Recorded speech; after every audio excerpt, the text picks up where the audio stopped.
se quede ya...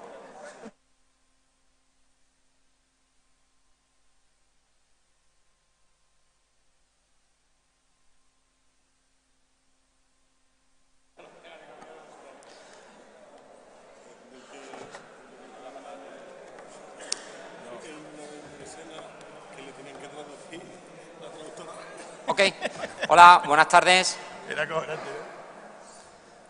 Buenas tardes, bienvenidos a todos a esta tercera jornada de, 21 jornadas de artillería, nuestra tercera sección, nuestra última ya conferencia. Muchas gracias a todos por vuestra asistencia. Soy el teniente coronel, el jefe del grupo de artillería 11 y también soy el presidente de la asociación Santa Eulalia Santa Bárbara.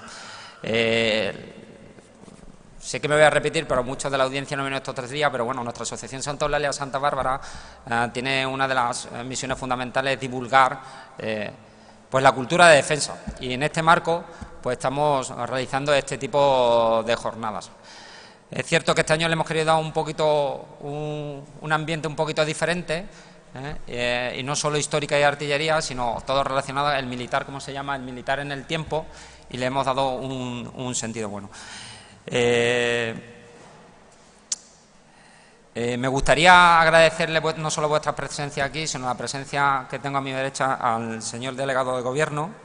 No cabe lugar a la duda que él le da un poco más de brillantez a este tipo de jornadas. Muchas gracias por su asistencia y, por supuesto, a Caja Badajoz, ¿no? Sin Caja Badajoz, sin su aporte económico junto con otros patrocinadores, está seguro que no podíamos llegar a donde hemos llegado, y podíamos haber hecho esta conferencia en este lugar que es precioso y digno de visitar simplemente. Pues para dar una conferencia es un lugar excepcional. Sin más, me gustaría dar las gracias al señor delegado. Nuestra intención era que clausurara las jornadas, pero por problemas de agenda se tiene que ir un poquito antes, así que le paso a él la palabra para que de una manera excepcional y de una manera brillante nos clausure antes de tiempo esta jornada. Muchas gracias, señor delegado. Muchas gracias por su presencia. Pues muchas gracias, teniente coronel. Un placer estar aquí con vosotros en un acto de abrir al público lo que es la vida militar, y enormemente agradecido de estar aquí. Así que saludar a todos y saludar también al representante de la Fundación CB, que, como decía el teniente coronel, es quien de alguna forma pues ayuda a que estas jornadas se abran. Una jornada sobre artillería. Yo nací el 4 de diciembre. Buen día. Es el día de vuestra patrona, nací yo, por lo tanto no me liga mucho a esta parte, pero sí que nací el 4 de diciembre, por lo tanto en la patrona Santa Bárbara fue el día que nacimos gente que fueron muy relevantes a lo largo de los siglos que nacieron ese día. Yo creo que la importancia de los ejércitos en un país democrático como es este es clave, y sobre todo todavía más clave precisamente por lo que representa el ejército ahora mismo y por lo que significa tanto en la parte de defensa puramente de la Unión Europea, donde estamos establecidos, pero también nuestra participación en misiones en el extranjero. Y yo creo que hacer actividades que abran el ejército al público en general creo que es clave en este tiempo, y sobre todo, ya digo, que en un país democrático pues es absolutamente imprescindible. Yo fui de los que hizo el servicio militar y lo hice en Melilla, en una situación complicada, porque en aquel momento el ejército no tenía nada que ver con el de hoy. El ministro de Defensa en aquel momento llegó a ser muy amigo mío, y con el que hablé mucho, que era Alberto Oliar, que fue el primer ministro de Defensa no militar que hubo en España, y fue nombrado ministro de Defensa justo después del 23F, y se encontró con un ejército en el que todos los generales, menos uno, habían sido combatientes de la guerra civil y tenían una media de más de 75 años. Aquello era el ejército que había, y ninguno sabía idioma, y la preparación era como era. El ejército cambió rotundamente en el tiempo que él fue ministro, y además le al presidente de gobierno posterior, que fue Felipe González, le dijo a Alberto Oliar, que era de UCD, le dijo al presidente del gobierno, para modernizar ya el ejército definitivamente, el siguiente ministro de Defensa tiene que ser alguien que no haya hecho el servicio militar. Y así fue. Se nombró a Narcís Serra, que no había hecho el servicio militar porque había alegado que tenía los pies planos. Son curiosidades que dan. El ejército hoy no tiene absolutamente nada que ver. Hoy tenemos un ejército muchísimo más preparado, muchísimo más moderno y, desde luego, en un país democrático es lo que necesitamos en la situación en la que vive el mundo, en la que vive Europa, por una parte, que es donde nosotros estamos, pero la que vive el mundo. Creo que son muy importantes y que es muy importante actividades de este tipo, actividades de abrirse al público, de venir a la ciudad, en este caso, y abrir a que todo el mundo pudiera explicar y acercar lo que es el mundo militar a la ciudadanía en general. Yo creo que eso es un elemento que verdaderamente es muy necesario, abrir el ejército, porque a veces los civiles, el personal civil, no conoce verdaderamente lo que significa el ejército español y las Fuerzas Armadas. Así que enhorabuena, felicidades por la realización de esta jornada y espero que sigan continuando, y aunque todavía falta una ponencia, pues me tocaba clausurar y no quería dejar de pasar este momento de haber estado aquí con vosotros. Así que muchísimas gracias y espero que disfrutéis con la ponencia. Muchas gracias, señor delegado. Don José Luis, por su palabra, por su presencia. No cabe lugar a la duda que este le da un plus de brillantez a este acto. Como reitero, sabemos que nos ha dicho igualmente que tiene su agenda un poquito ocupada, y como Santa Bárbara, la Asociación Santa Bárbara sin el GACA 11 no es nadie, y el GACA 11 sin la Fundación de Santa Bárbara tampoco no es nadie, me gustaría hacerles un presente regalo, ¿vale?, de Santa Bárbara por este acto.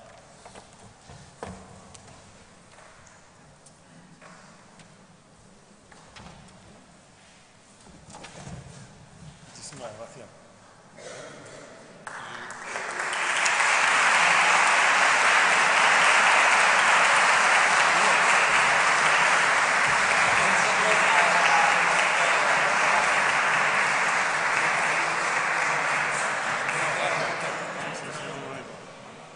Hemos dicho que el GACA 11 sin la asociación no es nada y la asociación sin la nada. Muchas gracias.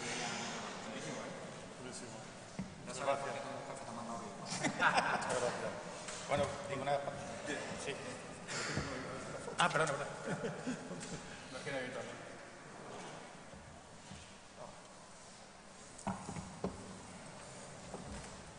Buenas tardes. Disculpar porque tenía que haber venido hoy el presidente de la Fundación CB, pero no ha podido venir por problemas de agenda. Me han mandado a mí. Dar las gracias sobre todo a la Fundación Santa Eulalia y Santa Bárbara. Uno de los pilares fundamentales de la Fundación CB es el apoyo a la cultura y, bueno, podéis contar con la Fundación siempre que lo necesitéis.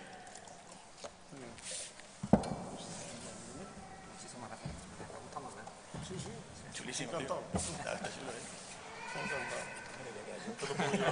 Yo en el despacho lo pongo.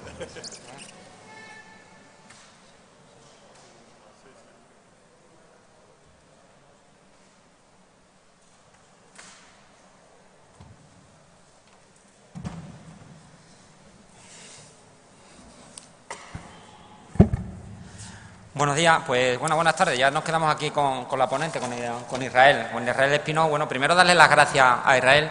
Ella sabe que las circunstancias han sido un poco sobrevenidas, pero su disposición para participar en el grupo de la jornada de artillería no ha sido exquisita, ha sido lo siguiente.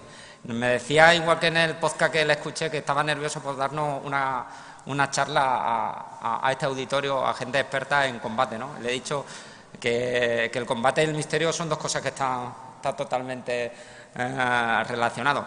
Ella es de Mérida, por eso le tiene ese gran cariño a este grupo de artillería, y le he dicho antes que cada vez que he estado en Mérida el cariño ha sido recíproco, ¿no? O sea, para nosotros es un placer que una ponente de esta categoría esté aquí para darnos a nosotros esta charla. El currículum de Israel pues es ¿no? Desde el máster de la comunicación por la Universidad Miguel Hernández hasta licencia en información en Castilla-La Mancha, máster en antropología, especialista universitaria, periodista, pero lo más importante, o lo que más nos gusta a nosotros, tu faceta como escritora, ¿no? Ella ahora parece, como dice ella, parece que estoy en fama porque estoy en cuarto milenio y tengo mucho trabajo anterior a ello, y evidentemente tiene mucho trabajo anterior a ello. Israel, muchísimas gracias por tu presencia. Para nosotros es un honor que nos dé este tipo de conferencias y aquí tienes tu público. Pues muchísimas gracias. Muchas gracias a la organización, primero por confiar en mí. Muchas gracias a todos vosotros. Permitidme que os tutee porque soy mucho mayor que vosotros y os puedo tutear. Y muchas gracias por venir. Y es cierto, antes de empezar la charla, quiero y exijo la Cruz al Valor por venir a hablar de batallas al ejército, telita. Así que perdonadme si meto la pata, porque mi especialidad son los muertos. Voy a hablar de soldados muertos, sí, pero más de difuntos que de batallas. Vamos a empezar por la más antigua. Luego hablaremos un poco de por qué se manifiestan estas batallas fantasmales, estas batallas sobrenaturales, en los lugares en los que se desarrollaron. Quizás la batalla más antigua de la que se tiene... Tengo que deciros una cosa antes de nada, que todas las batallas que he traído, hay muchas más. De hecho, creo que serán pocas las batallas en las que no se hable después de que ha habido algún suceso paranormal. Sin embargo, yo he traído un ramillete de ellas y siempre que haya algún testimonio escrito de que allí sucedió algo después de la batalla. Y quizás la más antigua, como os decía, es la batalla de Maratón. La batalla de Maratón... Os voy a hablar primero, esperad, os hablo de la de... Bueno, vamos a hablar primero... Aquí tenéis la de Maratón, que transcurre en Grecia en el año 490 antes de Cristo, y yo creo que es uno de los primeros escenarios de fantasmas del mundo clásico. Esta batalla tuvo lugar entre los atenienses y los persas. Atenienses eran unos 11.000, los persas doblaban, 25.000 soldados, y nos cuenta Pausanias que después de desarrollarse la batalla se estuvo desarrollando durante 3 días una batalla fantasmal, sin ningún tipo, o sea, no se podía ver, pero sí se podía escuchar los gritos de los soldados, el acero de las espadas luchando. Quizás la batalla de Maratón os suene más porque da nombre al famoso maratón, la famosa carrera maratón, que sé que algunos aquí sois especialistas en esto de correr. Pues precisamente fue un ateniense, Filipides, el que cuentan que para pedir ayuda se recorrió 260 kilómetros en menos de 2 días hasta llegar a Esparta para pedirle ayuda a los espartanos en esta batalla. Los espartanos dijeron, hombre, que sí, que les ayudarían, pero es que estaban en uno de sus días sagrados y no podían moverse mucho. Así que al final no fueron. Filipides volvió corriendo hacia la batalla, se puso a luchar en la batalla y una vez que ganaron a los persas, ahí ya sí recorrió los 42 kilómetros que quedaban hasta Atenas para llegar descalzo y decir, hemos ganado. Y murió, evidentemente, de agotamiento. Bueno, pues, como os comentaba, esta batalla se sigue reproduciendo, se seguía reproduciendo y hay testimonios que decían que muchos años después todavía se podían escuchar este sonido de batalla, pero no podías acercarte porque corrías el peligro de morir. Esto es un detalle que vamos a encontrar en muchas batallas. Si tú las escuchas, es mejor que corras, porque si te acercas a intentar contemplarlas, corres el riesgo de terminar como los soldados, en el mundo del más allá.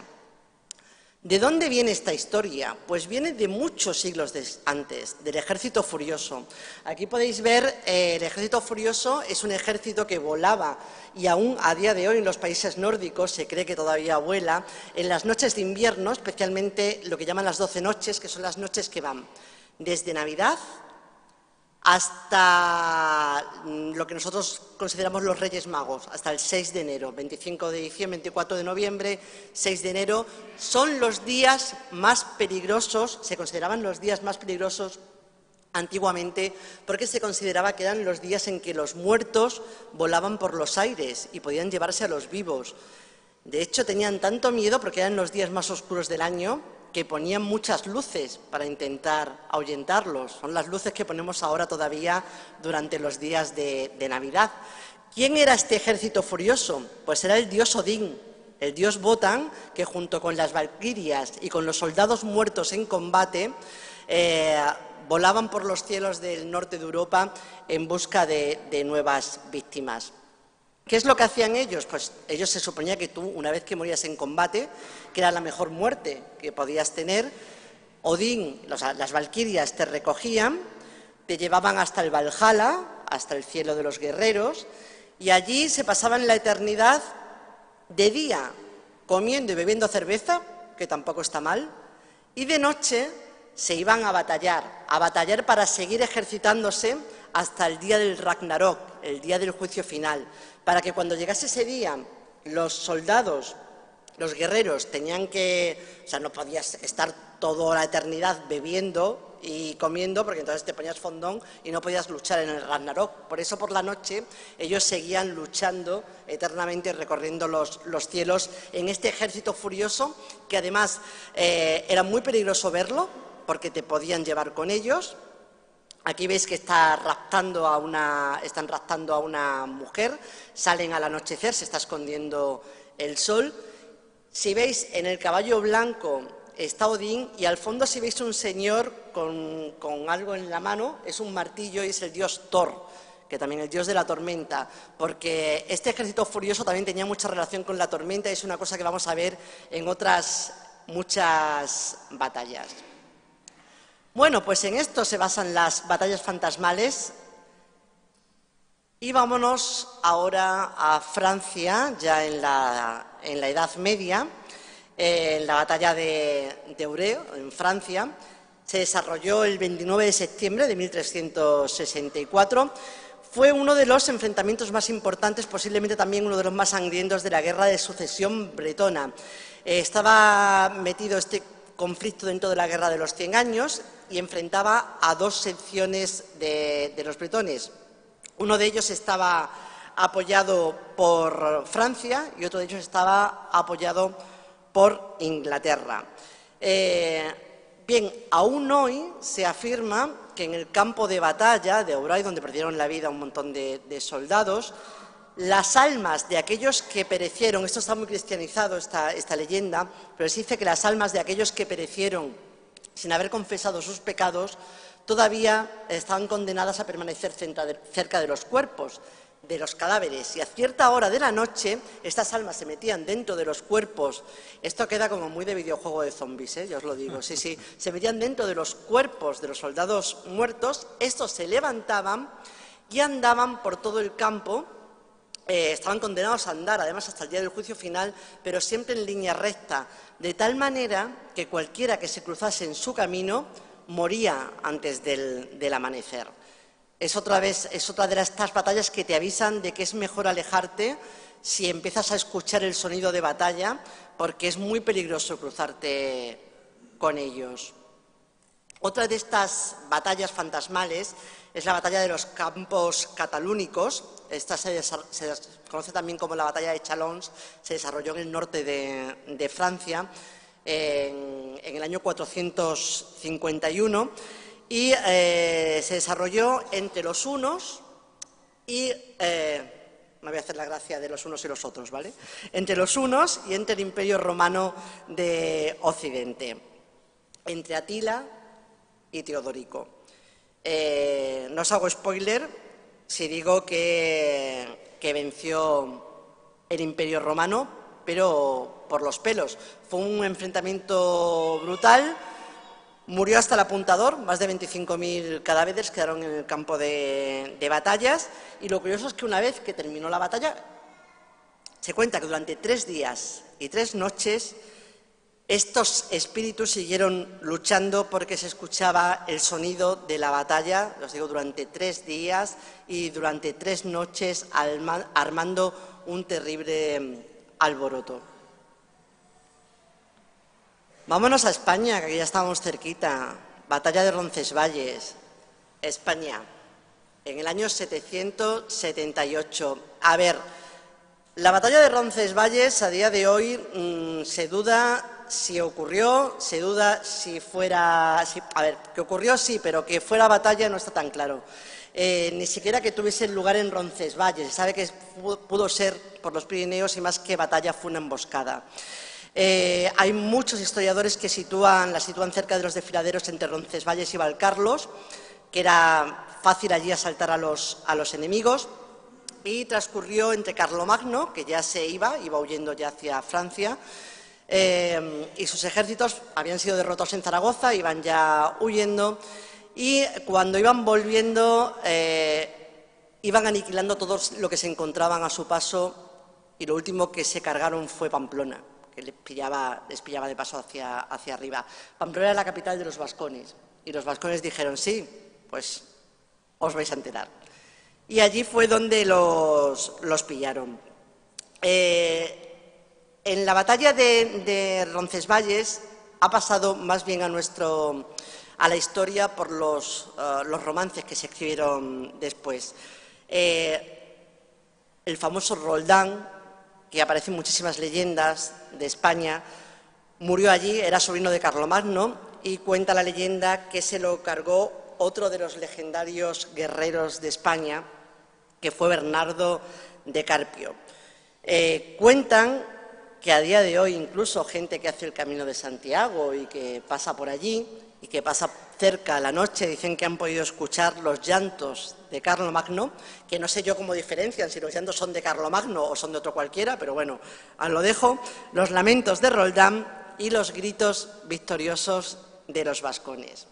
Y quería hacer un inciso aquí para hablaros precisamente de Bernardo de Carpio. Bernardo de Carpio es, aunque ahora se le conoce poco, pero realmente fue un guerrero muy conocido en España y muy legendario, al que se le atribuía un montón de leyendas. Algunas de ellas permanecen a día de hoy.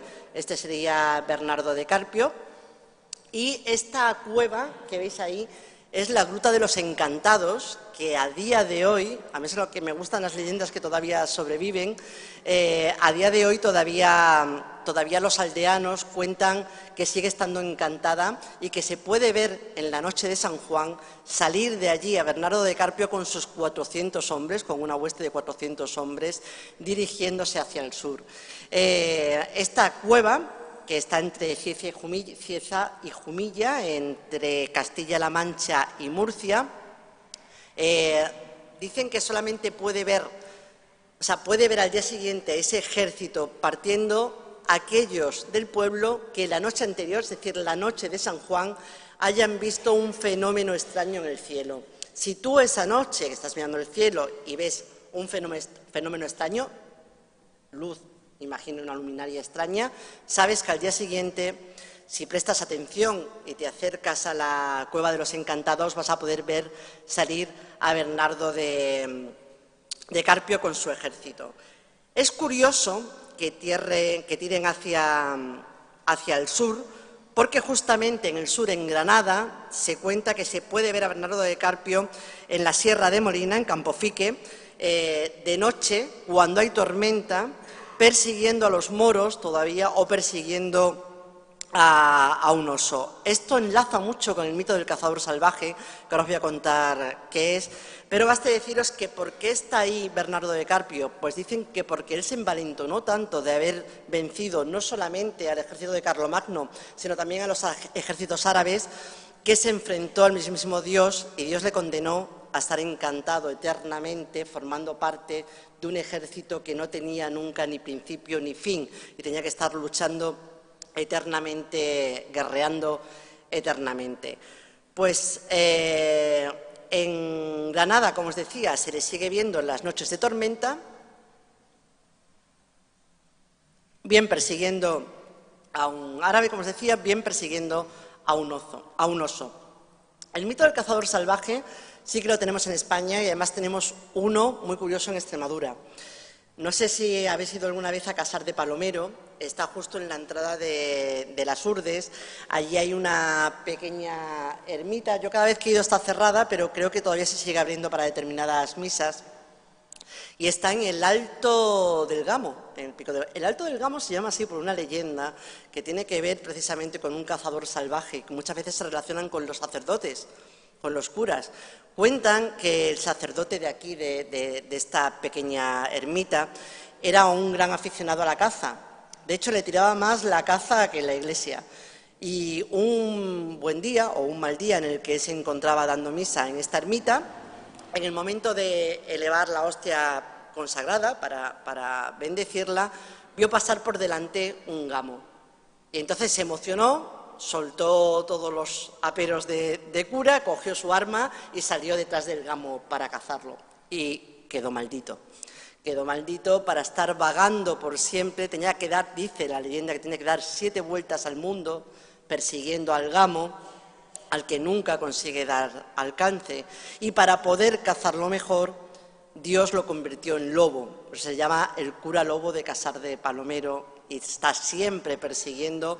Solamente dicen que conseguirá recuperar su forma humana y volver a ser sacerdote cuando consiga dar estas 7 vueltas al mundo, o si pasa delante de la ermita del Gamo y se encuentra con otro cura que esté levantando la hostia consagrada en ese mismo momento, que ya os digo que es una cosa bastante difícil porque casi siempre está cerrada. Así que yo creo que va a tardar menos en dar las 7 vueltas al mundo.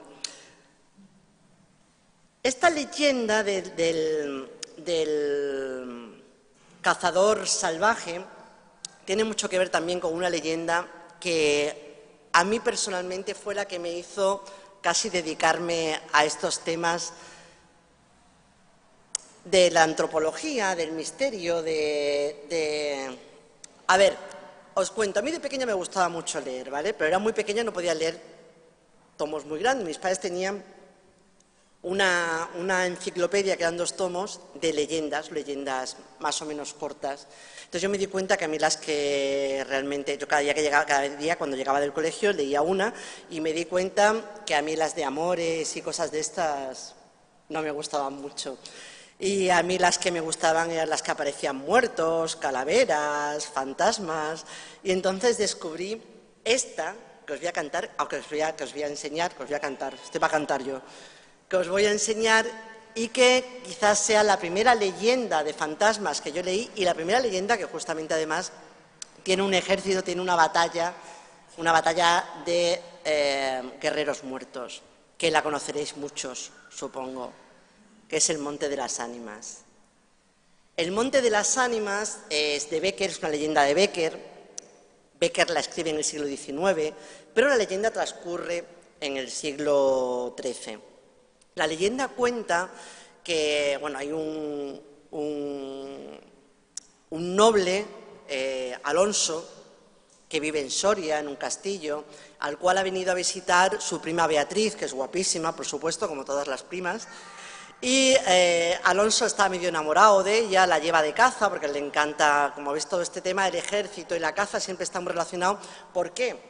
Porque cuando se abandonan las batallas, el hombre, de por sí, que es guerrero de por sí, tiene que gastar esas energías guerreras de alguna manera.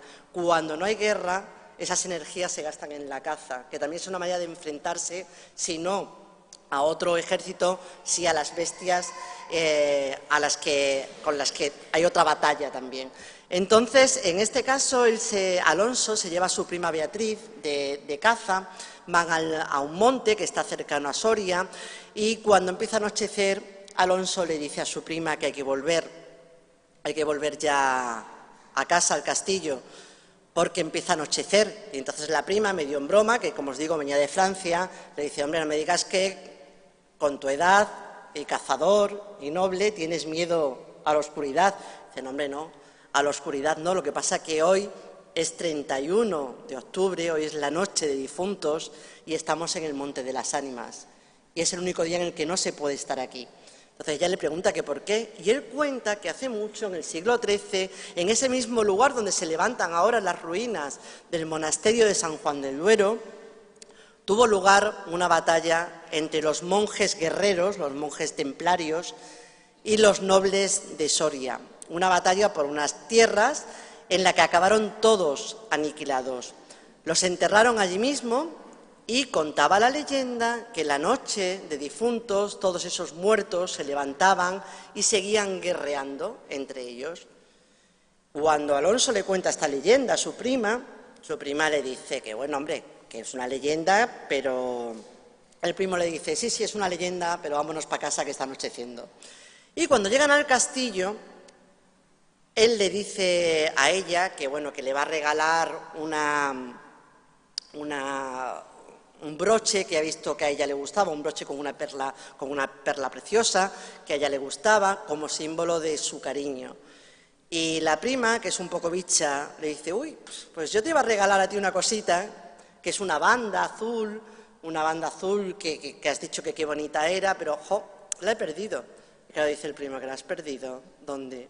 Y dice ella, pues en el Monte de las Ánimas, pero claro, tú no vas a ir al Monte de las Ánimas, que es noche de difuntos, qué miedo, una leyenda, a ver si te van a coger los muertos. Entonces, claro, a él le pica en el honor y le toca la valentía, él dice, no te preocupes, que voy a buscarla.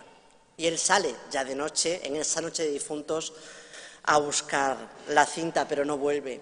Ella está esperando, dan las 12 en el reloj, da la 1 y él no vuelve, y ella ya queriendo pensar que él está gastando una broma pesada, decide retirarse a sus aposentos, pero claro, no puede dormir.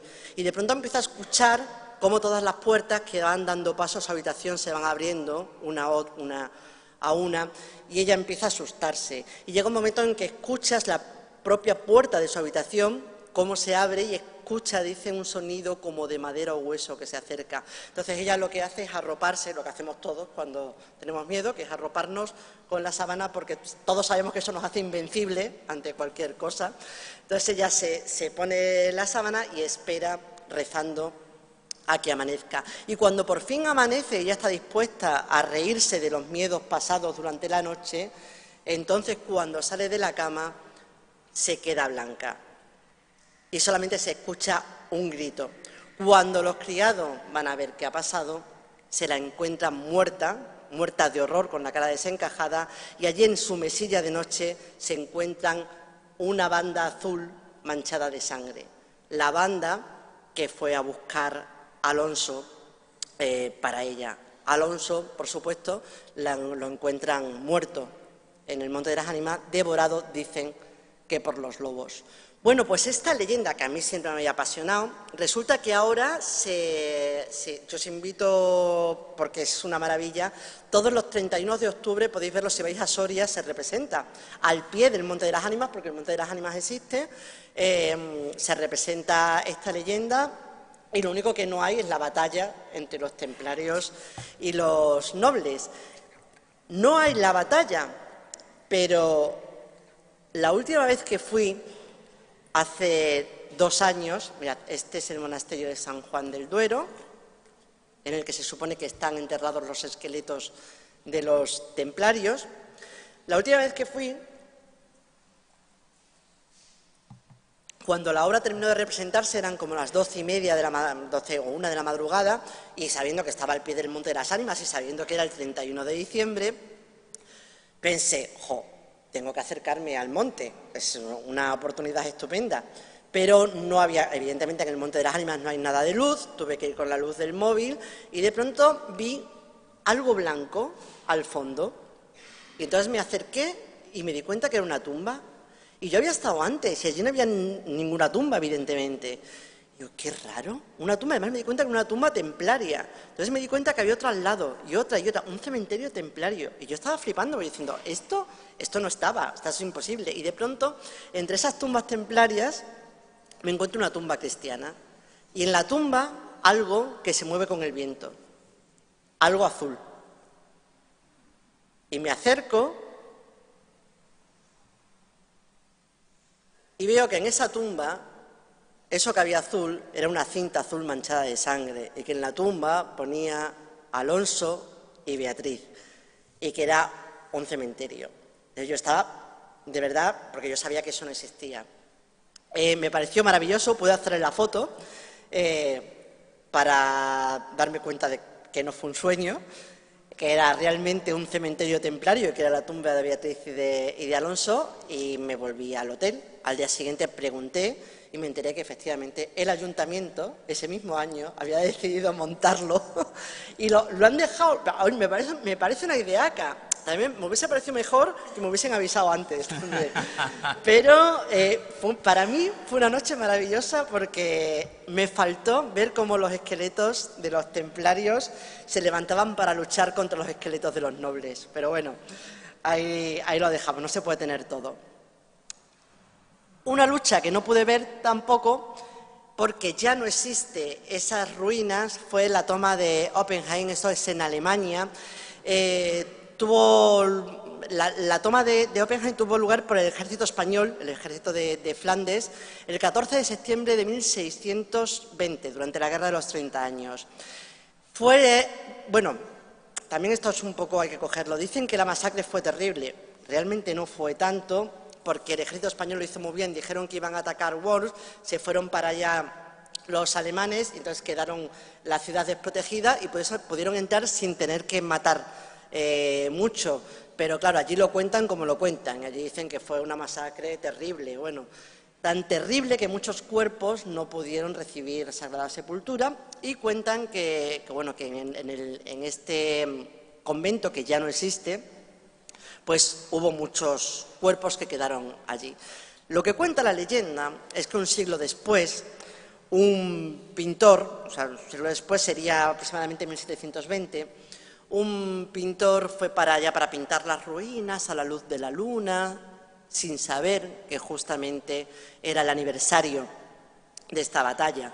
Entonces, cuando escuchó las 12 en el reloj de la ciudad, de pronto empezó a ver cómo los esqueletos empezaban a surgir del suelo de la abadía y empezaban a luchar, bueno, empezaban a formar, primero batallón contra batallón, porque sabían muy bien quién estaba con quién, y seguían luchando, que qué pereza tener que seguir luchando después de muerto un siglo después.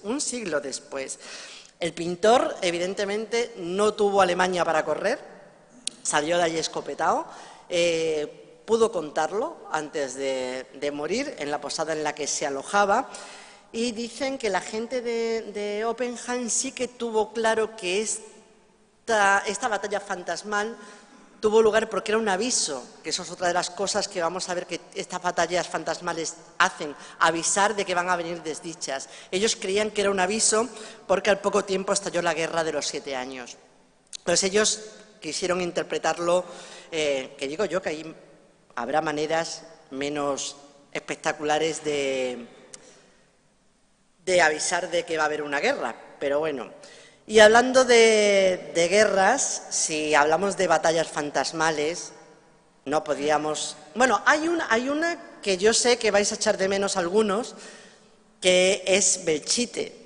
Hablando de España, Belchite, sabéis, en la guerra civil fue bombardeada, no quedó casi piedra sobre piedra, de hecho se decidió que era mejor construir un pueblo al lado que rehacerlo, entonces se hizo Belchite nuevo y ahí es un centro de peregrinación de todo aquel que adora lo paranormal, se van para allá con las grabadoras y el que más y el que menos consigue una psicofonía de... Más que nada palabras sueltas, dicen que también se han escuchado los aviones sobrevolando Belchite. No lo he traído, sinceramente, porque yo con las psicofonías tengo una relación un poco... Yo nunca escucho nada, yo no sé vosotros, pero yo no escucho nada nunca. A mí me dicen, sí, se escucha perfectamente, estoy muerto, y yo escucho... Entonces, como yo no lo escuchaba, no lo he traído. E incluso el avión que se supone que sobrevuela, que también es verdad que se dice que se le llevó a expertos militares y que incluso dijeron que por el sonido que hacía era un avión que se utilizó durante la guerra civil para los bombardeos. Como yo no escucho ni siquiera un avión, pues eso no lo he traído. Os he traído otra cosa que mola mucho, ¿vale? Pero me he tenido que ir de Belchite. Por cierto, en Belchite, no estoy diciendo que no pase nada, porque sí es verdad que tengo un compañero de Cuarto Milenio grabó evidentemente en Belchite, y mi compañero Javier Pérez Campos, que es reportero del programa, que es un chaval por el que yo pongo la mano en el fuego porque lo conozco hace un montón de años y sé que no miente, y él le pasaba lo mismo que a mí, que ninguno de los dos nos pasaba nunca nada porque tenemos la misma sensibilidad con corcho. Y a él, estando en la iglesia de Belchite, grabando además, él vio perfectamente cómo entraba alguien con una luz. Además, él decía que veía no solamente la luz, sino la sombra que hace detrás de la persona, o sea, la sombra detrás de la luz, y oía los pasos. Él nos asustó porque pensó que era alguien del equipo, pero el equipo tenía todo perimetrado y allí no había absolutamente nadie. Entonces, cuando esa luz se fue acercando y él siguió preguntando quién era, y no le contestaban, ya dijo, por favor, decidme quién es, y el equipo dijo, no hay nadie, y estamos alrededor y no ha entrado absolutamente nadie. O sea, sí pasan cosas en Belchite, pero no os he traído psicofonías ni nada porque te digo, yo sinceramente, no es que no les dé credibilidad, ni mucho menos, pero no escucho nada. Os he traído la otra gran batalla, el otro gran campo de batalla, donde está así, petadito de fantasmas, que también es raro que tú vayas y no te lo encuentres, ¿vale? Yo ahí no he estado, con lo cual tampoco puedo decir nada, pero es la famosa batalla de Gettysburg, en Estados Unidos. También es cierto, si podéis verlo, que se supone, todos estos sitios que están encantados, se supone, yo lo sé por la gente con la que trabajo, que si somos energía, si hay una energía ahí, cuanto más tiempo pase esa energía se va desgastando, con lo cual es más probable que hayan desaparecido ya los fantasmas de Maratón, por ejemplo, que los batallas de Gettysburg, que al final fue en el siglo XIX, o los de Belchite, que fue hace relativamente nada. Entonces, también hay otra cosa. Gettysburg, no olvidemos, está en Estados Unidos. Y en Estados Unidos te lo venden todo maravillosamente. Y si no hay fantasmas, montan Disneylandia allí igual, porque ahí tienen una montada increíble. Bueno, la batalla sí es cierto que fue la mayor registrada en territorio estadounidense. Tuvo lugar durante 3 días solamente, del 1 al 3 de julio de 1863. Ahora mismo tienen allí un centro de interpretación, tienen de todo, te venden recuerdos de la batalla, pero sí hay muchos, se enfrentó el ejército de la Unión con los confederados, con el general Lee al mando. Venció, como bien sabréis, no voy a hacer spoiler, el ejército de la Unión. Y sí es cierto que hubo 50.000 muertos en 3 días, que es una barbaridad.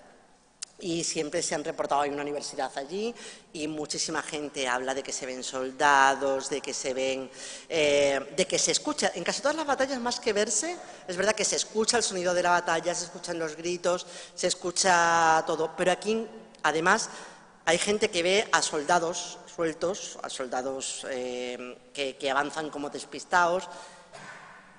Yo lo que os he traído, no sé, imagino que lo habéis visto, yo sé que algunos sí que lo habéis visto. A mí es un vídeo, yo lo veo clarísimo, lo veo tan claro que me hace dudar que sea real. El vídeo que voy a traeros de los fantasmas, de unos fantasmas de Gettysburg, son unos turistas que están pasando por allí de noche y se ven, es más, se ven, yo veo por lo menos 2, a veces veo 3 figuras que de pronto aparecen entre los cañones y... a ver, está muy bien hecho. Si es falso, que yo no digo nada, está muy bien hecho. Lo que me parece curioso es que expertos, muy expertos en tecnología, dicen que no encuentran que esté hecho, que sea fake. No lo sé, os lo pongo y ya juzgáis desde luego si son de verdad, que yo no digo que sean verdad, Vamos, el mejor vídeo de fantasmas del mundo. A ver si se puede ver. A ver, un momentito. Creo que tengo que darle aquí.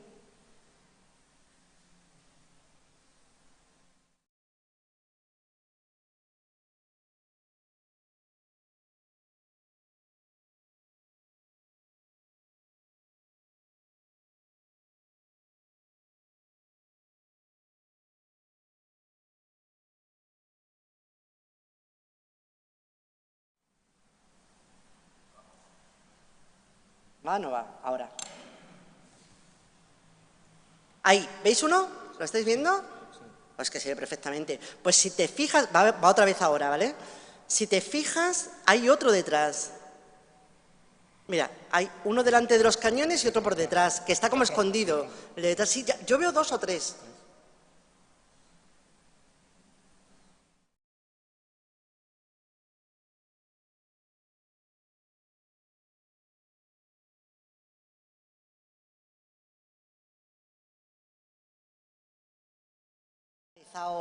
Un montón de veces y no hay constancia de que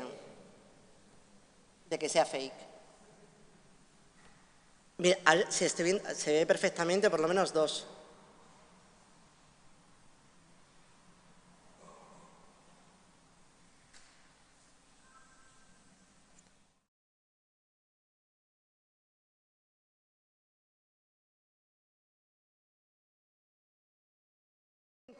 Así, digo, a mí me parece demasiado bonito para ser verdad, también os lo digo, pero ojalá.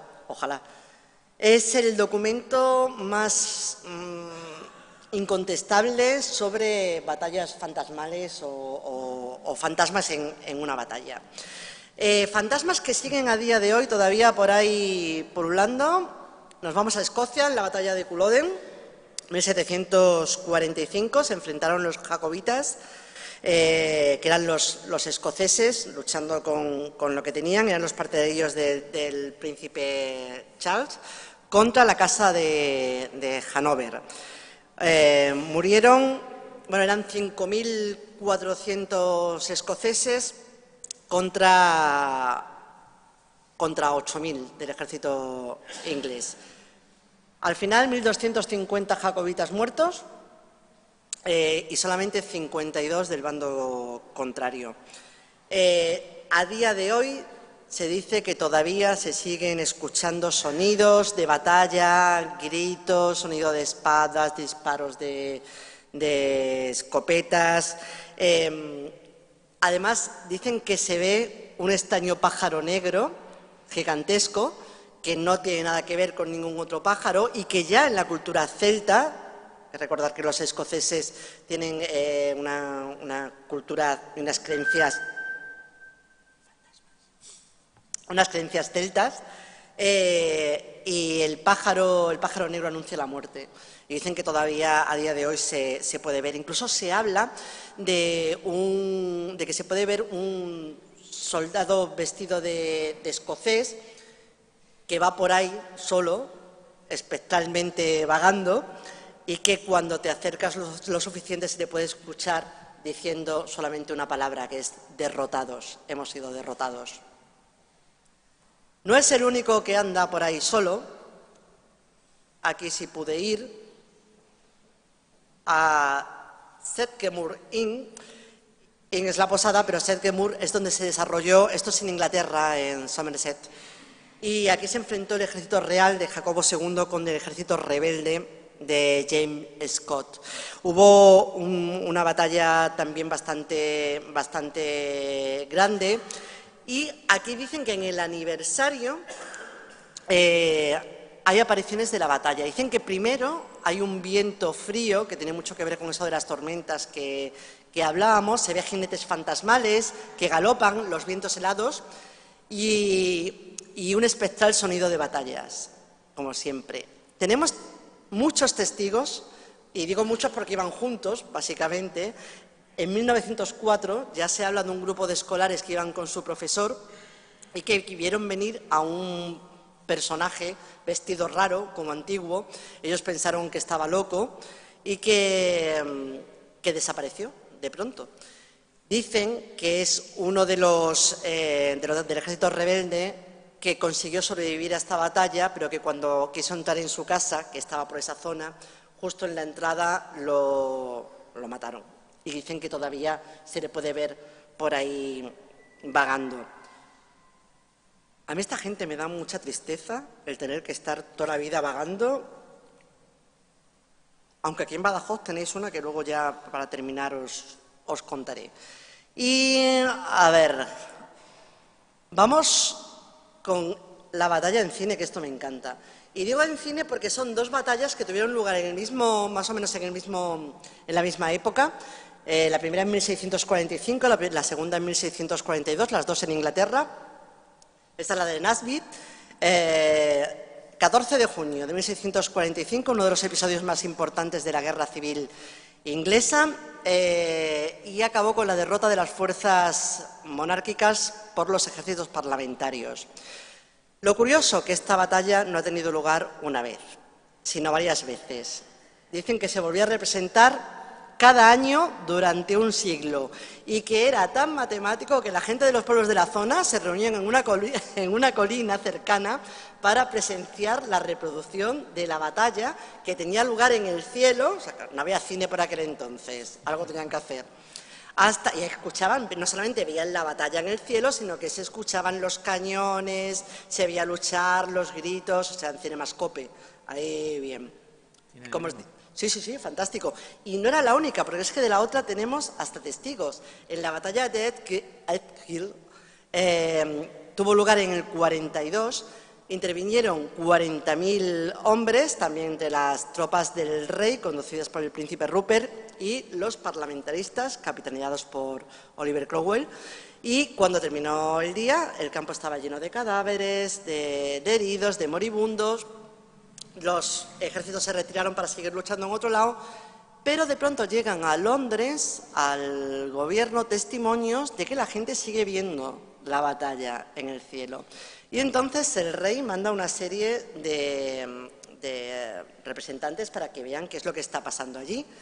Y dicen que efectivamente unos pastores que estaban allí acampando fueron los primeros que lo vieron, la representación la noche de Nochebuena, 24 de noviembre, pero es que al día siguiente volvió a representarse, el domingo siguiente ya estaban ahí los representantes del rey, con lo cual pudieron verlo.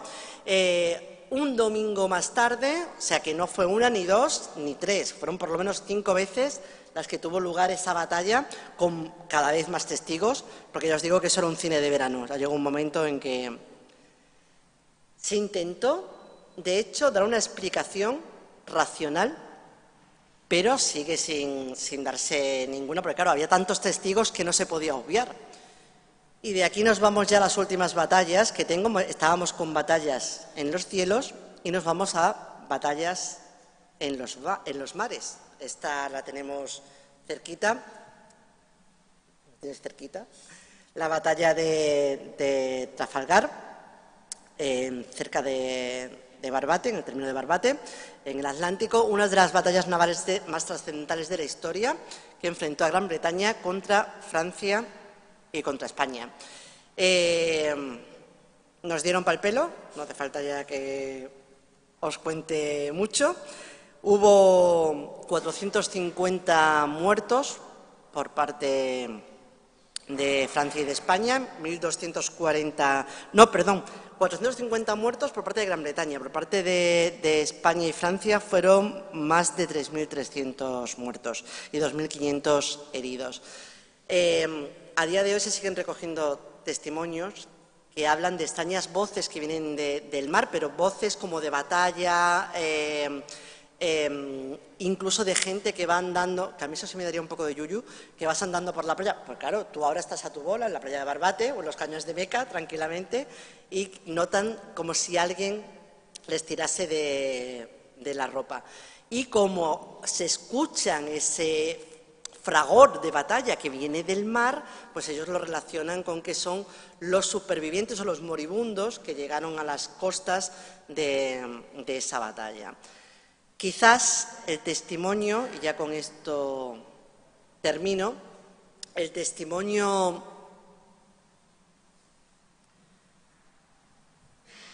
no sé si decir, pero quizás el que más cuesta rebatir, porque al fin y al cabo muchos de los que os he contado pasaron hace un montón de tiempo y bueno, muchos están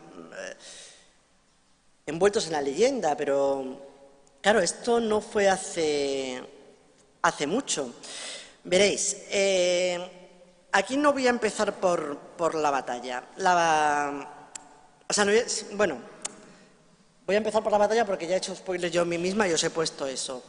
Pero voy a empezar 10 años después de que tuviese lugar esto. 1 de agosto de 1951. 2 cuñadas inglesas que se van de vacaciones al sur de Francia, ¿vale? Están en un hotel, han pasado un día en la playa tranquilamente, se van al hotel y de pronto les despierta un ruido, un estruendo que viene del mar, un estruendo de guerra. Durante 3 asoman incluso al balcón a ver qué pasaba y empiezan a escuchar un estruendo terrible de cañones, de gritos, de voces en alemán, de palabras francesas.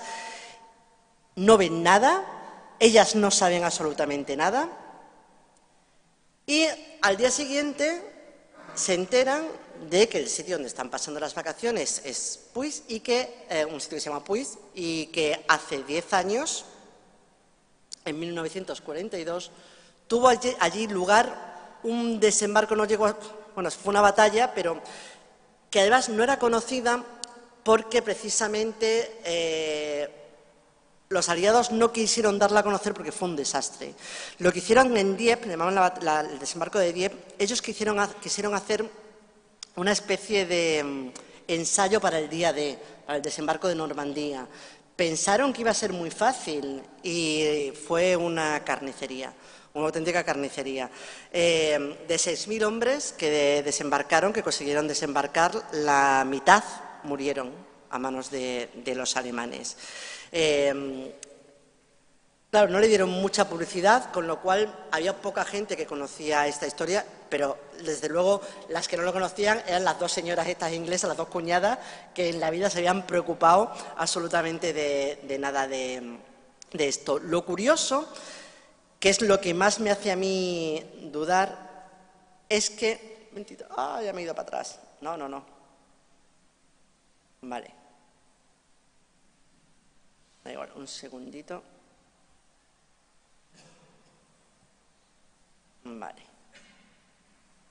Lo curioso es que ellas estuvieron, como fue muy reciente, cuando se enteraron de lo de la batalla, ellas estuvieron hablando de a tal hora el ruido de la batalla cesó, o sea, a las 3:47 de la mañana cesó. A las 4:50 volvió y solamente se escuchaban los gritos alemanes. Bueno, luego se confirmaron minuto por minuto en las horas de madrugada y coincidía exactamente con los silencios que ha habido en la batalla porque había habido un hundimiento, con el momento en que los soldados heridos llegan hasta la playa.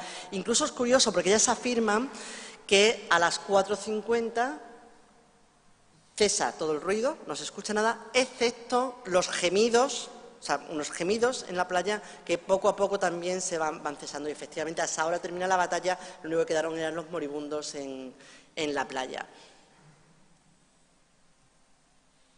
¿Por qué estas 2 señoras, que evidentemente no tenían ni idea ni tenían una sensibilidad, bueno, quizás sí la tenían, pero las 2 y las 2 dormidas?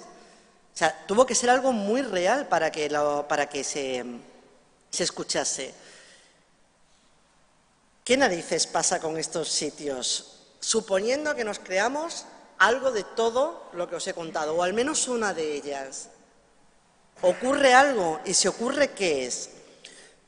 Yo no tengo ni idea. Hasta aquí va mi ponencia, eso no hay más. No tengo ni idea.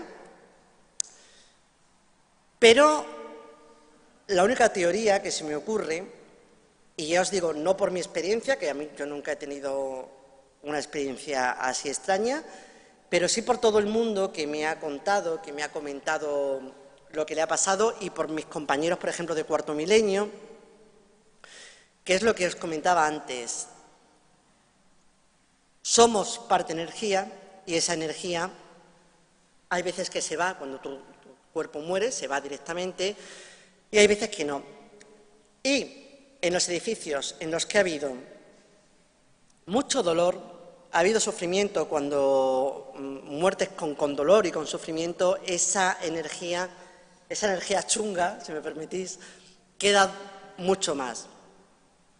Esto fue un antiguo hospital, ¿no? Sí. Vale. Bueno, pues... Traéis que ir aquí, que aquí hay... Hay bicho. Sí. Vale. Algo hay, dicen. Yo os voy a contar una cosa, ya como experiencia, y es lo último que te dije a ti que quería decir. Yo la primera vez que empecé a creer de verdad en fantasmas fue por algo que me pasó aquí en Badajoz.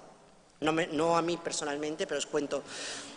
Yo hasta entonces había visto estos temas desde la barrera como periodista, yo entrevisto a la gente y yo no creo para nada que la gente mienta, pero es verdad que yo nunca me ha pasado nada extraño y sigo siendo bastante escéptica o bastante, quizás demasiado racional para estos temas.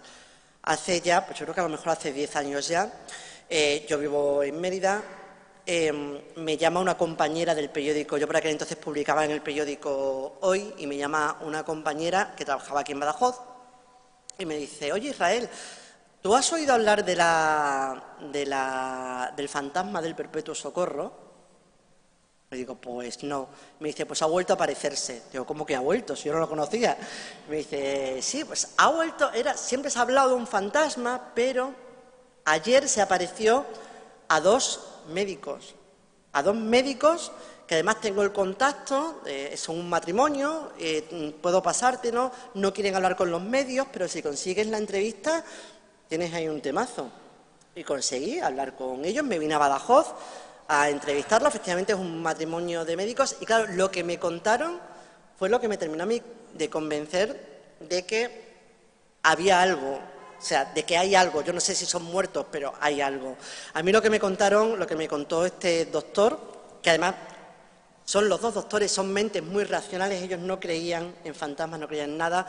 Fue una mañana de invierno, era de noche, porque todavía era de noche cuando entraron al hospital, eran sobre las 8 de la mañana, ellos estaban en la 4ª planta, iban a su despacho, estaban en el pasillo sin luces, cuando vieron que delante de ellos había una señora que iba avanzando en su misma dirección, pero como 2 o 3 pasos por delante de ellos. Ellos en ese momento, ese pasillo solamente era despacho, entonces pensaron que era la acompañante de algún enfermo que se había despistado y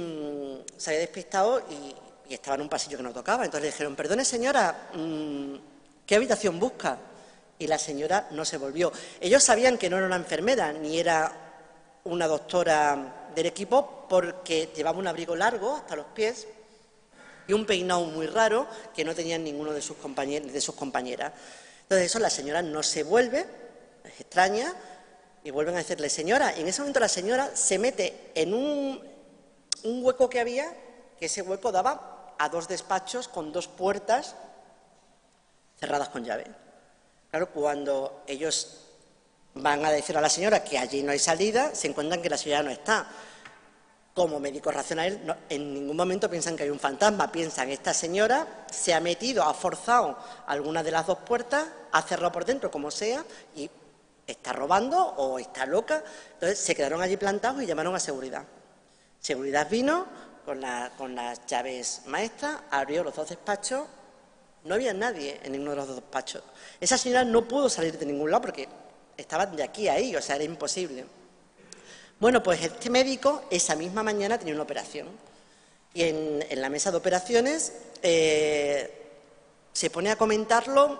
Mira qué cosas más raras nos ha pasado a mi mujer y a mí esta mañana, y la jefa de enfermera que estaba allí dice, anda, pues esa es la señora que vio mi hermano hace 10 años. El hermano de la jefa de enfermera era el jefe de mantenimiento del hospital y le pasó lo mismo 10 años antes y en verano. Él, cuando estaban en obras para unir el Hospital Perpetuo Socorro con el materno infantil, tampoco iba solo, o sea, también lo vio con otra persona. Iba él con el jefe de seguridad y iban haciendo la ronda y entonces de pronto vieron que en los sótanos de la morgue vieron venir a esta señora, pero esta vez la vieron de frente, una señora con un abrigo largo, que ellos lo primero que pensaron es que era alguien que había entrado a robar, porque en Badajoz, en agosto, con un abrigo largo, sospechoso por lo menos. Claro, la señora venía hacia ellos le dan el alto y la señora se mete en un hueco en el que estaba el hueco de un ascensor que iban a poner, que solamente quedaba el hueco. Entonces ellos fueron allí pensando, se ha matado. Y cuando llegaron allí, en el hueco no había señora ninguna. Claro, esto fue lo que me hizo a mí pensar.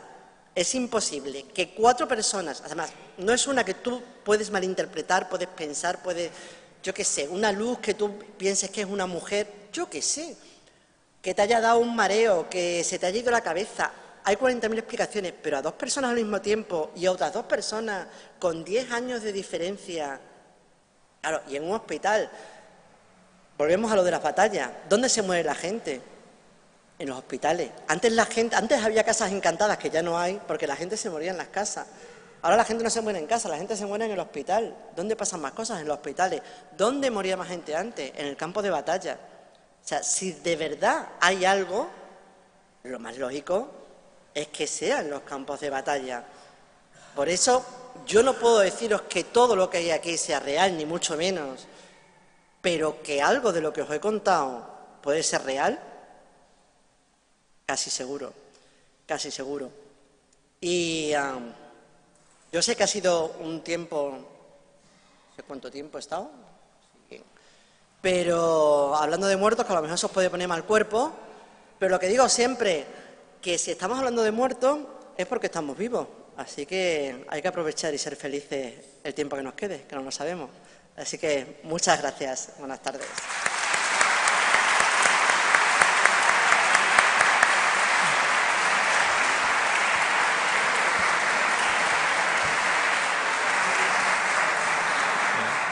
Bueno, Israel, muchas gracias por tu conferencia. Vamos a abrir, si te parece, un tiempo de debate o de preguntas. Está claro que, como bien dices tú, el campo de batalla y esa pequeña línea entre lo normal y lo normal, después de los 3 ciclos de conferencias, por lo menos lo que hemos asistido los 3, a mí no me cabe lugar a la duda. Para mí es curioso, ¿no?, que un antropólogo como tú, que te escuché también en un podcast diciendo, siento menos que un corcho. Y normalmente la gente que cree es gente que suele creer, y tú no. Tú nos das aquí tus explicaciones, nos das aquí tus vivencias, nos das aquí lo que tú has experimentado con otras personas, ¿no?, lo que ellos dicen. Lo que está claro es que si todos dicen muchas cosas, no será por algo. Efectivamente. No será por algo. Vamos a abrir el tiempo de debate y ya que me voy a permitir el lujo de hacerte yo la primera pregunta, como hice ayer, ¿no? Es cierto que hablas de esa energía, de los seres humanos somos energía. Nos has hablado de muchas batallas fantasmales, nos has hablado de muchas personas. Bajo tu experiencia, ¿qué ha tenido esa energía o esas apariciones? ¿Dependen del lugar o de la persona? Me explico. Yo estoy claro, sí, que lo tengo clarísimo, que es a la persona, a la energía y al momento determinado, por lo menos mi punto de vista. Pero, ¿por qué unas personas, por qué no? ¿Por qué otras? Puede ser la persona, esa energía, que tú seas sensible, o puede ser al lugar de la circunstancia que se hayan realizado, o ambas. Vale, yo creo que ambas. A ver, creo que hay gente que ya le puedes llevar al lugar más encantado del mundo. Mira, a mi señor marido hay que darle otra medalla al valor, porque Angelito mío me lo ha llevado. Yo me entero que hay un castillo encantado en Escocia y allí me voy a dormir. Lo tuyo es amor, ¿eh? Lo tuyo es amor, ¿eh? Sí. A mansiones encantadas. Me lo llevo hasta Nueva Orleans. Cualquier sitio que digan que hay un fantasma seguro, allí me voy a dormir. Jamás he visto nada. Y he estado en sitios que todo el mundo me dice, es que lo ha visto hasta la señora de la limpieza. Y yo nada, no puedo, no veo nada. Creo que quizás porque soy demasiado racional. Y, por ejemplo, mi amigo Aldo Linares, de Cuarto Milenio, que es el sensitivo, si habéis visto alguna vez el programa, ese chico al que me creo al 100%, porque he trabajado con él un montón de veces.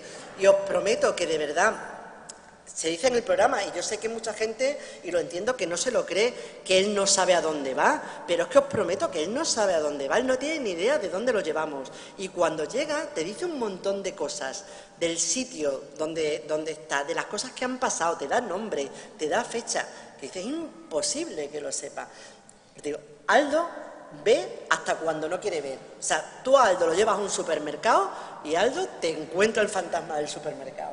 Es una cosa increíble. Entonces, eso está la persona, pero luego también está el lugar y el momento. Entonces, yo creo que la mayoría de la gente, la mayoría de nosotros, teniendo en cuenta que no somos, que no sois, que no lo sé, especialmente sensitivos, la mayoría de vosotros, en el lugar adecuado, en el momento adecuado, creo que podéis sentir algo o ver algo.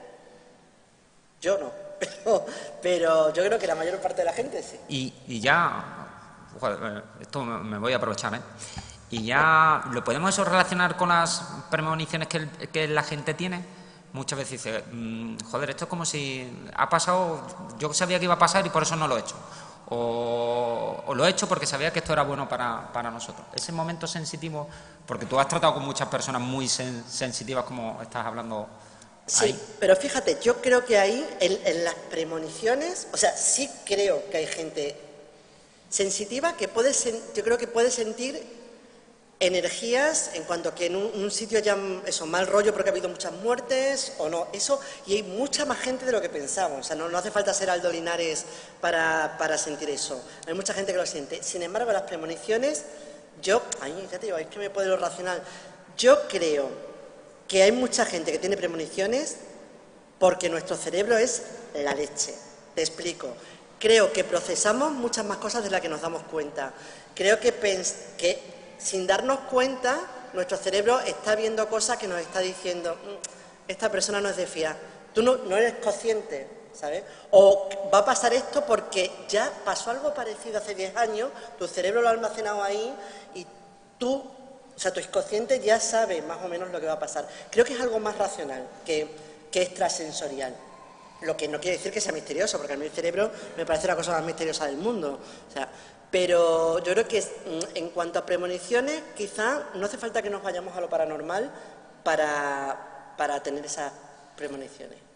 Lo digo porque ayer creo que estuvimos hablando con el Onda Cero, creo que fue ayer, cuando me decía, bueno, con lo de Hitler, ¿no? Que tuvo una premonición y salió en ese momento de un lugar donde cayó una bomba al poco tiempo, ¿no? Decían que tenía... Entonces, sí. También, yo estoy de acuerdo contigo en lo racional que tú eres, pero también muchas veces pienso en eso, ¿no? En Hitler, que fue muy conocido. No quiero monopolizar... ¿Pero fue premonición o fue suerte? Porque... Es racional, se nota que es racional y no sensitivo. Porque, claro, de Hitler se decía que tenía la baraka, que es como llaman los árabes a la suerte. Y yo sí creo que hay gente con suerte. ¿Ves? Yo no veo cosas, pero yo tengo baraka. Yo nací con suerte. A mí si me pasa algo, es por algo bueno, siempre. Así que eso es sobrenatural. Estaría hablando contigo aquí, es que fue de tiempo y estaríamos en la charla, pero no te quiero monopolizar y abro las preguntas al público. Si tenéis alguna pregunta, por favor, levantad la mano y os pasamos el micro.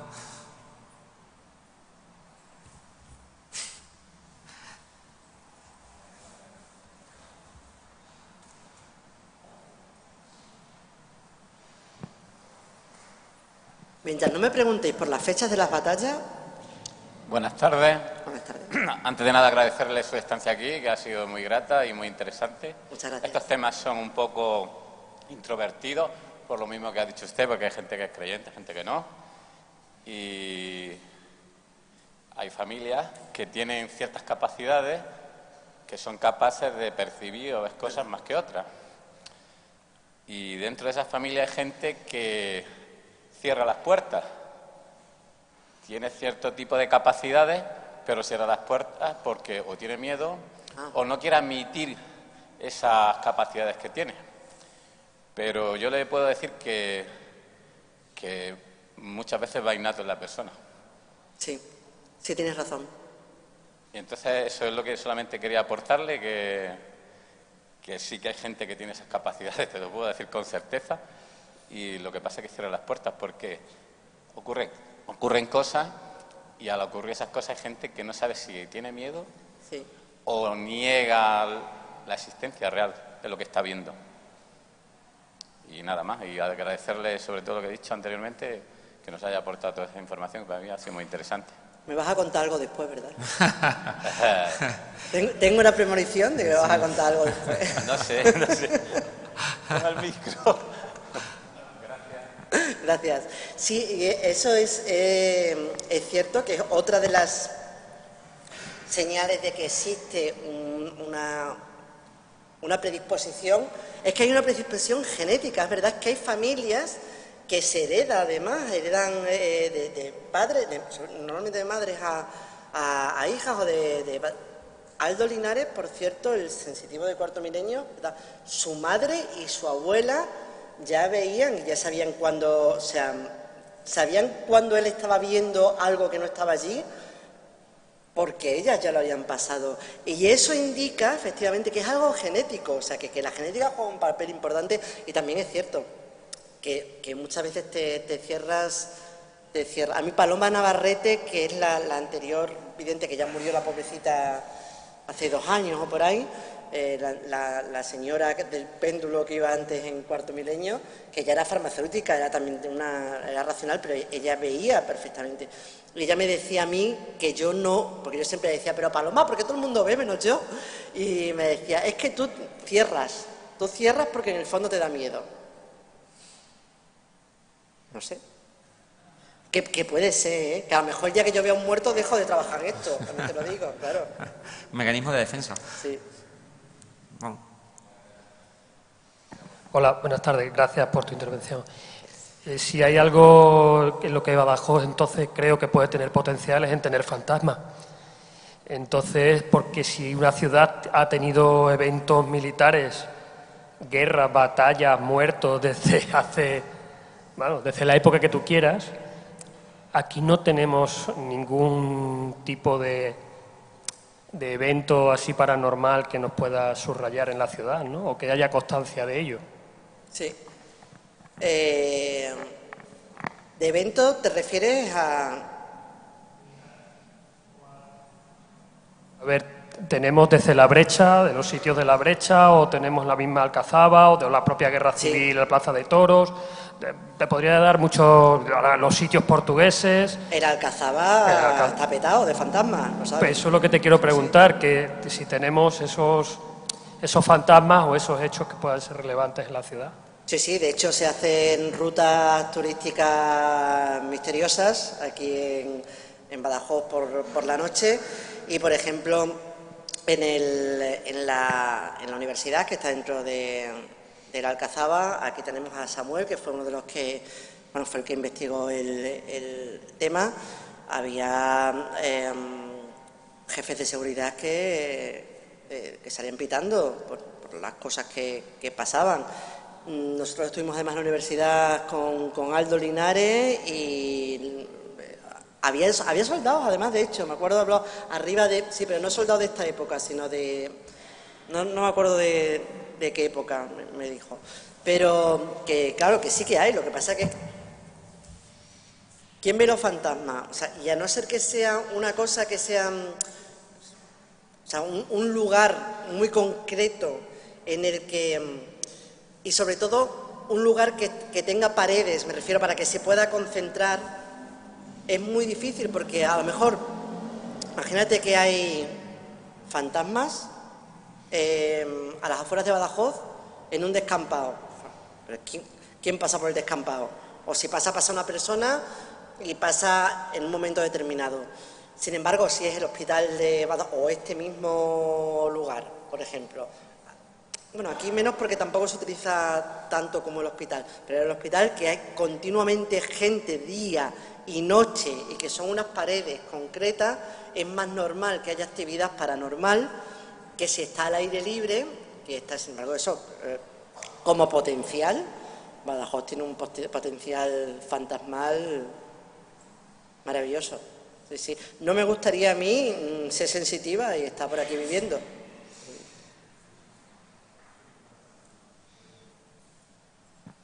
Sí, Israel, buenas tardes. La verdad que has estado súper amena. Te digo sinceramente, me ha encantado. Te hacía una pregunta o una reflexión. A mis hermanos y a mí nos gusta mucho, cuando vamos al norte, tenemos familia en el norte, siempre pasamos a ver algún pueblo abandonado. Pero siempre vamos de día, porque de noche ni de coña, ¿vale? Entonces, te lo digo porque hemos ido muchas veces a pueblos abandonados, nos bajamos los tres hermanos, nos desperdigamos uno y otro, y si se oye algo, nos montamos en el coche echando leche. ¿Vale? Entonces te preguntaba si tú has estado en algún pueblo abandonado o si conoces algún pueblo abandonado que tenga algún tipo de... Sí, he estado en muchos pueblos abandonados. No sé, todo lo que sea raro, ahí me voy. Pero, y fíjate, me lo estabas contando y no me había vuelto a acordar. Quizás el que más miedo...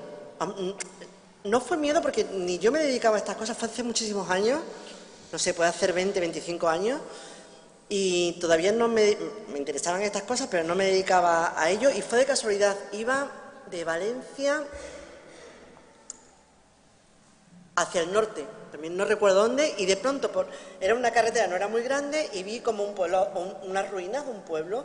Entonces paré el coche, subí, y eso eran casas que todavía se podía entrar, y parte de una iglesia, y es verdad que De día. No, pero es verdad que me sentí mal. Fíjate, después de decirte yo que no siento. Me sentí rara, me sentí mal. Hice unas cuantas fotos, me fui y muchos años después, te estoy hablando que de esto me he enterado hace 3 años, a lo mejor, y he dicho, anda, a que vas el pueblo, y fui a buscar las fotos, me di la vuelta y efectivamente el pueblo, que lo apunté detrás, se llamaba Muga. Pues hace 3 años descubrí que había un pueblo que se llamaba Muga, que fue abandonado porque un padre de familia se volvió loco, mató a toda su familia y los pocos que quedaban se fueron yendo. Y yo eso no lo sabía cuando lo visité y me sentí mal. Hombre, también puede ser que te sientas mal porque es un pueblo abandonado y todo lo que sea abandonado te da una sensación. Pero claro, ahora sabiendo que lo que pasó allí, o sea que además el Señor se fue cargando uno a uno a toda la familia en el pueblo. Pero sí, y en Ochate, pero también estuve de día, no estuve de noche. Sí. No te creas tú que a mí de noche me gusta mucho estar en los sitios, también te lo digo, ¿eh? Pero yo intento por ver si veo algo, pero... Yo, Israel, nada, agradecerte tu intervención porque había levantado muchas expectativas, sobre todo los que hemos estado participando en la organización de este evento, y la verdad es que han sido copadas de sobra. Yo, más que una pregunta, es una especie de reflexión o, como has dicho el teniente coronel, una especie de debate contigo. Has dicho antes que cuando una persona tiene menos miedo, pues de alguna manera tiene menos proclividad a que se vea este tipo de sucesos paranormales o de sucesos, digamos, que son extraños. ¿Crees que tiene que ver algo con el escepticismo? Es decir, una persona que es menos miedosa, es más escéptica, y eso le genera una seguridad que a lo mejor una persona que es más miedosa no tiene, y en un momento determinado esa persona que es más miedosa, que no tiene esa seguridad, puede ser que sea más proclive a ver ese tipo de sucesos. Te digo eso porque no sé si se ha analizado en todos esos sucesos que tú has mencionado, si las personas que los han divisado, fuera de las evidencias gráficas que podamos tener, tenían ese perfil que te estoy comentando. Vale, es que yo sepa, cuando se han ido analizando, y es más, y sé que ahora mismo se está haciendo un estudio en la Universidad de Salamanca, porque la doctora que lo está haciendo se puso en contacto conmigo, un estudio sobre los sujetos de las experiencias paranormales. O sea, están pidiendo a la gente que han tenido alguna experiencia paranormal que hablen con la universidad y la cuenten para poder hacer un estudio.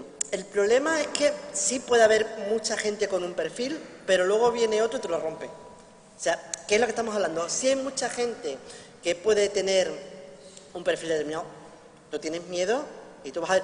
Que además, también te digo una cosa, es muy lógico. Nosotros estamos aquí, nosotros ahora mismo somos el culmen de la evolución, porque nuestros antepasados que vivían en la selva, cuando veían algo que podía parecerse a un león, aunque fuesen unas hojas, corrían. Entonces, esos son los que se salvaron. Los que vieron unas hojas y dijeron, eso tiene más pinta de ser hoja que león, el león se los comió. ¿Vale? Nosotros somos los que hemos llegado aquí por miedosos, porque nuestros antepasados tuvieron miedo. Entonces, es normal que nosotros veamos cosas donde no las hay. Las pareidolias, tú ves una sombra y dices, joder, un tío con un sombrero. No, a lo mejor no, pero a lo mejor sí.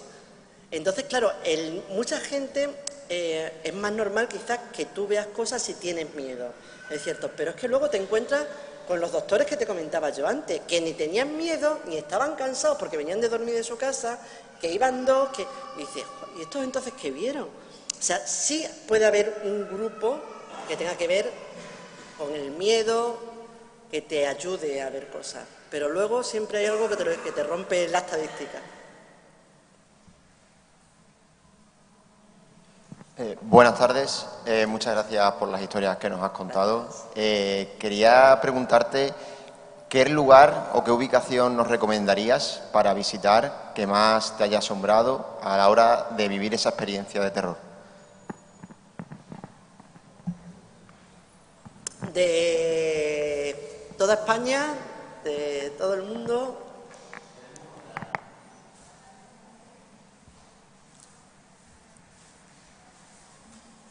Mira, podría decirte varios sitios, pero hay muchos de ellos que es verdad que tienen un marketing estupendo. Pero para que no te vayas muy lejos y para que puedas ir, aprovechando que lo tenemos al lado, hay un sitio que es verdad que es que yo siempre hablo de él, pero es que de verdad que pasan cosas, de verdad, os lo prometo, que han pasado desde siempre y que siguen pasando, que son las Urdes.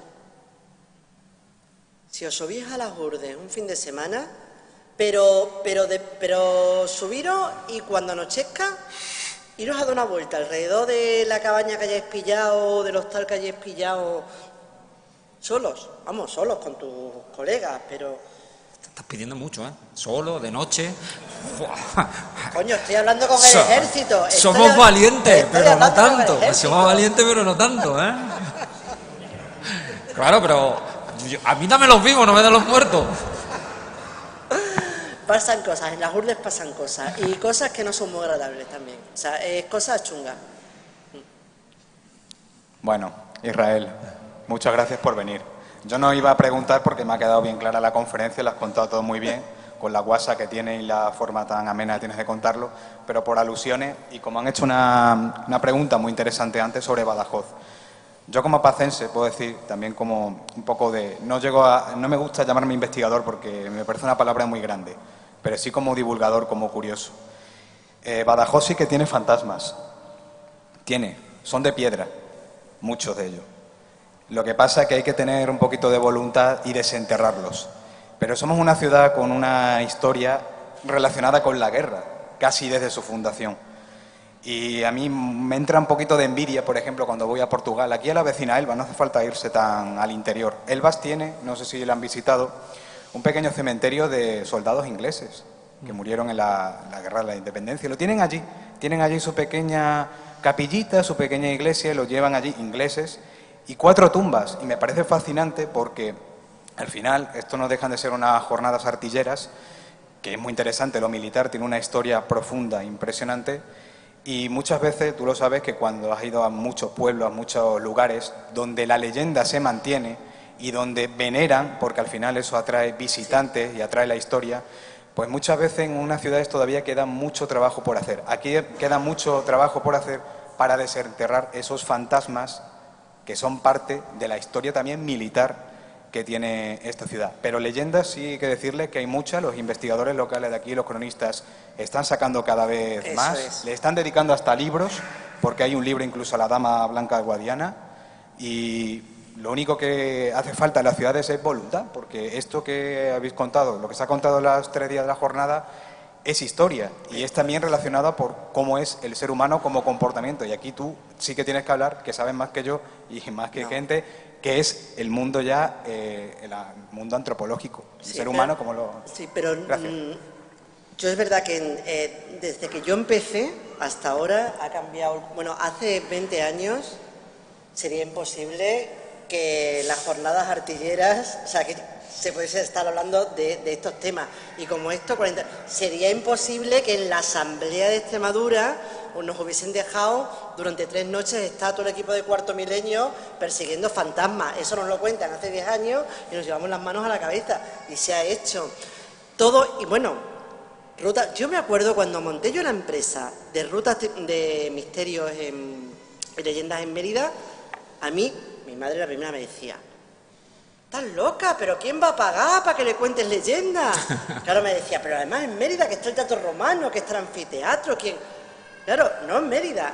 ¿Qué ciudad hay ahora en condiciones que no tenga una ruta nocturna de misterios y leyendas? Todas. En todas, en Córdoba, en Sevilla, en todas, en Badajoz. O sea, estamos, afortunadamente, recuperando esa intrahistoria, y que al final las leyendas, la tradición oral, es parte de nosotros, y no hay que dejar que muera, y hay que recuperarla, y hay que desenterrarla, y hay que sacarla. Y yo creo que a la gente, además, le gusta y la gente le interesa. No, además que tú lo que eres, has sido una pionera aquí en la región a la hora de sacar las leyendas, de recorrerte toda esta región maravillosa. Hay una cosa también, que el misterio, que lo que se está haciendo aquí con esta jornada es romper ese tabú, esa etiqueta de que el misterio no es una cosa de 4 frikis iluminados que han visto. No, no, no. Esto, como bien dice otro amigo nuestro, Fermín Mayorga, esto es historia, es cultura. La cultura es historia, es viceversa. Entonces esto, pues ha llegado un momento en que ya se rompe el tabú, y aunque no veamos más allá, pero sí que ha quedado marcado en las raíces, tú lo has visto, de un pueblo, de una cultura en sí. Y ayer, por ejemplo, con Sánchez Oro también lo comentaba, los japoneses, cómo viven también su cultura, sus raíces, sus leyendas. Entonces aquí lo que pasa es el choque de cultura, el choque de civilizaciones, que luego que se ha producido en la guerra, y al final eso queda marcado. Ya está, paso. Bueno, ¿tenemos alguna pregunta más? Bueno, Israel, no ha sido tan difícil, ¿no? Confesar que decía que estaba más nerviosa que con los fantasmas. Decía, totalmente, pero de verdad, ya te digo, es que... Pasa que hay algunos militares de historia que no soy muy fantasma. No, Bueno, darte las gracias por terminar este ciclo de conferencias artilleras. Como bien dice Samuel, creo que le hemos intentado dar un enfoque diferente. Como ha dicho, yo estoy de acuerdo. Esto es cultura y esto es historia, y el ejército es cultura e historia. Y al final 2 culturas e historia están unidas, no hay más.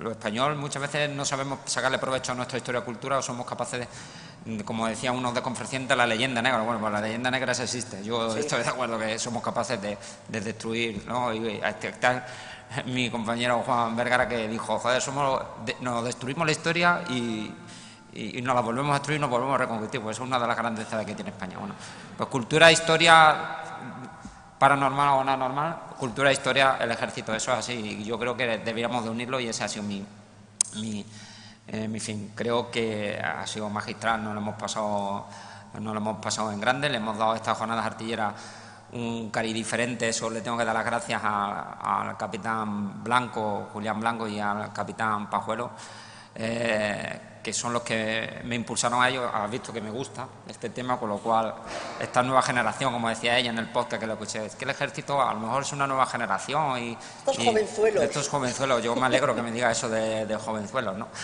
Pero ya no lo soy. Entonces le hemos dado una vuelta. Es cierto que en especial me gustaría alabar aquí al capitán Pajuelo, porque el capitán Pajuelo es un capitán reservista, que es el reservista es una figura que creó el ejército, de ese personal civil para que entrara en las Fuerzas Armadas. Él lleva ya 10 años, se integraran, nos conocieran y supieran quiénes somos. Bueno, pues qué mayor labor que trasladar eso que a él le gusta al resto de la población civil. Él se activa simplemente para organizarme estas jornadas artilleras y para que el resto de vosotros nos conozcáis un poquito más al ejército, y que somos personas jóvenes, somos personas De aquí hay muchos de ellos, desde 20 hasta 40 y cuánto, 48, 49, 50, que tenemos una carrera que nos gusta lo militar, nos gusta la historia, nos gusta lo España, tenemos unos sentimientos diferentes, pero somos personas normales e incluso nos gusta lo paranormal, ¿no? Incluso algunos de ellos creemos. Entonces, de aquí darle las gracias a ellos, yo creo que el capitán Pajuelo representa lo que la figura del voluntarismo para lo que se creó, ¿no? Es espectacular, te vamos a dar un regalo. Ella sabe que el regalo, se lo comentaba antes. Un tanque. ¿Sabes? Lo hemos cambiado para ella, ¿vale? Lo hemos cambiado para ella, como he dicho antes. La Asociación de Santa Eulalia no sería nada sin el GACA 11 y el GACA 11 no sería nada sin Santa Eulalia. Y esto es nuestro arma de trabajo, nuestro elemento de trabajo, vamos a dejarlo así. Ella, cuando la escuché en el podcast, que me lo leí entero, decía que le hacía mucha ilusión venir aquí porque el grupo de artillería en Mérida es el grupo de artillería en Mérida. Y digo, bueno, pues le vamos a regalar algo del grupo de artillería que yo sé que a ella le va a hacer ilusión. Que muchísimas gracias, Israel. Gracias. Ha sido un placer. Yo como gaditano sí he aprendido una cosa de esto, ¿no? Yo como gaditano la batalla de Trafalgar, ¿no? Que yo veraneó allí en Cádiz, allí en los Caños de Meca, en ese gran faro de Trafalgar, tan bonito lugar. Ya entiendo por qué la playa es nudista, para que no le tiren de... Ahora hay un playa nudista para que no le tiren del pantalón, así que ya a partir de ahora lo llevaré allí. Pero me gusta que sea nudista, me gusta que sea nudista. Muchísimas gracias, un verdadero placer. Muchas gracias.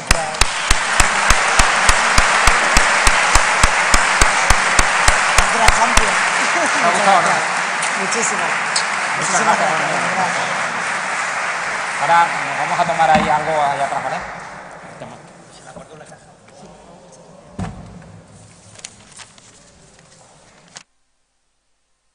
Muchas gracias por vuestra asistencia.